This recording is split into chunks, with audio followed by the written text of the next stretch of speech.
Welcome back to Let's Make a Game, a channel about making computer role-playing games using the free program Twine and the Sugarcube format for Twine.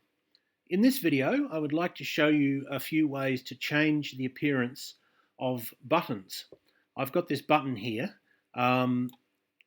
which is quite sort of weird looking, and you probably don't want to make your buttons look like this. But the reason it looks like that is I've changed it in quite extreme ways, because by changing it in extreme ways, it's easy to see what different effects do, right? By turning all the effects up, it makes it easier to see what the effect is. If you do want to change the appearance of buttons, you'll probably want to do a more sort of subtle version of what I've done. Now, it's all done in the style sheet, so we don't need to look at the code today particularly. Let's get into that. Okay, so the layout is quite simple. We just say button, then we have a curly bracket, then we list any changes that we want to make to the default appearance of buttons, each of which should end with a semicolon, and then when we've done all the changes that we want, we end with another curly bracket. And there are quite a few things that we can change. There are more things than this, but these are the ones that I think would be you'd be most likely to want to change. So first of all, the background color. So it's important to note we've got color and background color. And color relates to the color of the text. So I've got background dash color colon space. So we always have that colon and space. And then I've got hashtag FF0000 semicolon. I've discussed this format before. It is 6 digits. I know that says F, but they are also digits because this is all done in base 16, rather confusingly. The first two numbers are the red, how much red we have. The next two are how much green, and the last two are how much blue. So in this case, I've got FF amount of red, that's the maximum amount of red, and then no green and no green and no blue. So this is a very sort of pure red, and you can see that yes, there's a very sort of bright pure red in the background color. Similarly, I've changed the color. I've gone hashtag 00FF00. So that means no red, maximum green, and no blue. So again, that's a very pure sort of bright green. Then we have font size. Once again, when you specify the number of pixels, you abbreviate that as px. So I've said the font size should be 24 pixels. That's why the text is quite large, because the default text size is much smaller than 24 pixels. And I've got a border, and you can specify both a thickness and a color. So I've specified that it should have a 5 pixel solid border, and that the color of this border should be hashtag FF00FF, which is a sort of a light purple. It's maximum red and maximum blue. Then I've put width. This is the width of the button. I'd be a bit wary of using width.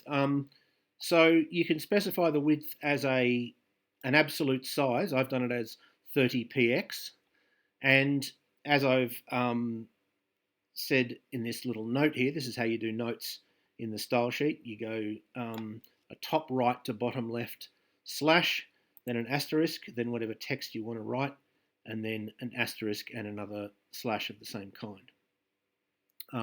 I've said that it can also be a percentage, And if you put a percentage, that's a percentage of the screen width. So I would be wary of using width, and you can see why. Normally the size of the button is just enough to cover whatever the text is. And if you make the width too small, if you specify that it has to be 30 pixels or whatever, well, you can get this not great effect where the button isn't big enough to contain the text.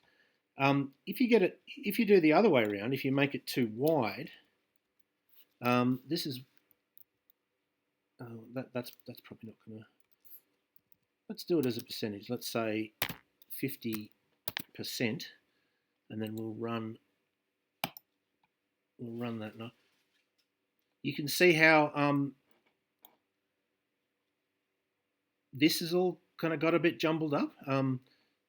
You can compare this to that's what these buttons up here are meant to look like. That's what it looks like with the button being quite wide. It sort of tends to jumble up the display up here. So I would probably be very wary of using width, but you can if you want to. Then we have padding. Padding is how much space you've got between the text and the outside of the button. I've put 10px, so 10 pixels. Border radius, BORDER minus RADIUS. Border radius, once again, I've got a note here that it can be a number of pixels or it can be a percentage. And it is the roundness of the corners. So I've got it to 20%. You can see that the corners are a little bit round. If I made it higher, it would get even rounder. So let's say if I did 40%, you can see that that's closer to an oval than it was. And then if let's say I make it 60%, well, it's sort of turning from a rectangle, which is its default, into an oval. But if you just want a rounded corners sort of effect, you would give it a lower amount than that. And finally, we've got text align. That's where the text is in the button. It's a bit difficult to see because the button's quite thin, but I'll make it a bit bigger, and it should be easier to see. So okay, so I've put it to text align left. The default is that it's centered. The text is in the middle, but you can also have it as left or right. I've got it as left here, which means that the text is all crowded up one end. Again, I don't know that that's something you'd want very often, but it's there if you want it. So, as I say, this is a very extreme sort of use of these effects. You probably will want more subtle colours, and you'll probably want slightly lower percentages of the roundness and stuff. And as I say, I would be very careful with using width. And I don't know that text align is going to look that great in most cases, but for the others, it will give you a customized look for your buttons, and you might find something that looks better than the default. So I hope that was useful or interesting to at least some of you, and I hope you will tune in next time.